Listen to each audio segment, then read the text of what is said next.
Olá pessoal, tudo bem? Bem-vindos para mais um episódio do Livro dos Médiuns. Hoje continuaremos no capítulo 19, seguindo aquelas perguntas, que estamos vendo desde o episódio anterior, a partir da pergunta número 9, ok? Então vamos lá. Pessoal, pergunta 9, tá? Ele começa fazendo o seguinte: compreende-se que seja assim para médiuns intuitivos, mas não para médiuns mecânicos? As pessoas que não se dão bem conta do papel que representa o médium. Existe aí uma lei que ainda não foi bem captada. Lembre-se de que, para operar o movimento de um corpo inerte, o espírito tem necessidade de uma porção de fluido animalizado, que empresta ao médium para animar momentaneamente a mesa. Então, sim, gente, no momento que o espírito vai, fazer, sabe, as mesas girantes que a gente, foi muito comum na época de Kardec, o espírito precisa de uma porção do fluido animalizado, que ele empresta do médium, para poder fazer aquela mesa, rodar, ir para cima, para baixo, enfim, a fim de que esta obedeça à sua vontade. Então, compreendam bem que para uma comunicação inteligente, ele tem a necessidade de um intermediário inteligente. E esse intermediário é o espírito do médium. Então, é para a gente entender o passo a passo. No momento que um espírito vai se comunicar ter uma comunicação inteligente, ou seja, passar algo ali inteligente para o médium, ele precisa de um intermediário. E o intermediário é o espírito do médium, ok? E aí ele faz até uma notificação anexa. Isso não parece aplicável àquilo que se chama de mesas falantes, porque sendo objetos inertes, como mesas, pranchetas e cestas, dão respostas inteligentes. Parece que o espírito do médium em nada participa. E é verdade, gente? Eu mesma, antes de estudar isso, também não sabia. Porque quando a gente tá, por exemplo, as pessoas que se psicografam, que usam ali a cesta, as pranchetas, enfim, não parece que é o espírito do médium, Não, parece que é só o espírito animalizando ali a mensagem e pronto. Mas tem sim o intermediário, que é o espírito do médium, para poder ter uma mensagem inteligente, tá? É um erro. O espírito pode dar ao corpo inerte uma vida fictícia momentânea, mas não a inteligência. Então gravem isso, tá? Regrinha básica aqui do espiritismo. O espírito pode dar a um corpo inerte, ou seja, a uma mesa, a uma caneta, a uma cesta, uma vida fictícia, mas não uma inteligência. Ele dá só uma vida ali para ela se mover momentaneamente. Jamais um corpo inerte foi inteligente. Então, ou seja, não existe mesas inteligentes, gente, cestas inteligentes. É o espírito do médium que recebe o pensamento e sua revelia e o transmite pouco a pouco com a ajuda de diversos intermediários. Pergunta 10. Disso parece resultar que o espírito do médium não está nunca completamente passivo? Se a gente pega para analisar isso, então dá para resultar que o espírito do médium nunca está passivo? E a resposta, está passível quando não mistura suas ideias àquelas do espírito estranho, mas não é nunca absolutamente passivo. Então não, gente, começa por aí. Nosso espírito nunca está absolutamente passivo, mas ele está mais passivo, assim, usando esse termo, quando ele não está misturando as ideias dele com a do espírito que quer se comunicar. Tá?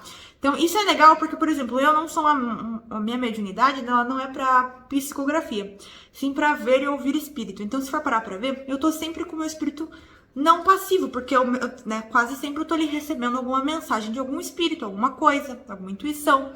E vocês também, dependendo da mediunidade, vocês é igual, tá bom? Não há mais garantia de independência no médium mecânico que no intuitivo? Então, ele pergunta, não é mais garantia da independência no médico mecânico do que o intuitivo, Porque o mecânico, ele vai 100% ali o que o espírito está querendo dizer. O intuitivo, ele mais sente. E às vezes pode ter, sim, alguma confusãozinha, alguma coisa.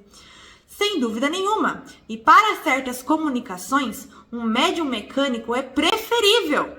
Mas isso se torna indiferente segundo as circunstâncias. Quero dizer que há comunicações que reclamam menos precisão. Então, de fato, tipo eu falei, o mecânico ele vai ser muito mais preciso, né?